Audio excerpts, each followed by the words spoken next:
Okay, circus dumbbell instruction. A couple of things. General rule of thumb with chalk is anywhere that anything's going to touch you that you want it to stick, you want to put chalk on it. So, circus dumbbell, it's going to land somewhere in this region right here. Make sure you chalk your shoulders, both sides.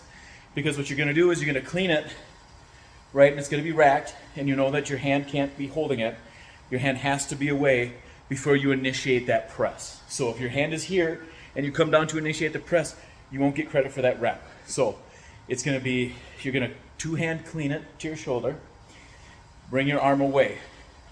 What I like to do is try to get this elbow as high as I can, and I also look at the end of the dumbbell.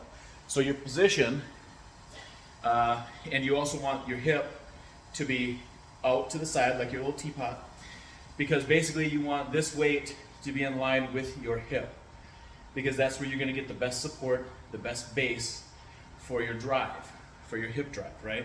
It's going to all be driving basically off of this leg, but this hip is going to be supporting that weight. So you're going to be in here like this, right, looking at the dumbbell, and then it's going to be a dip and a drive, and you're basically going to be thinking about punching the ceiling directly over your head. You don't want to be out here because you're never going to be able to drag that thing back in. So from here, it's punch above your head, right? So that's the biggest thing, is make sure you get that motion straight up and down, kind of more a little bit over your head than straight up and down. If you think you're going to be pushing it like over your head, it's going to go basically straight up is how it usually works. Now the other thing that I want to show you is when I grab my dumbbell, this is the end that's away from me. I'm going to have my pressing hand as close to that dumbbell, as close to that bell end as possible. So now the reason why I'm doing that is because it's going to keep more of the weight on the outside, which is the side that I'm extending with.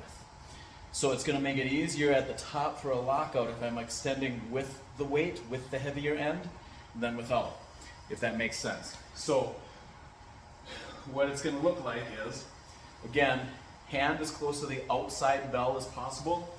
You're going to clean with two hands, get it set straight. Look at the dumbbell, hips out, right? Back down. That's what you want to do. If you have any questions, let me know.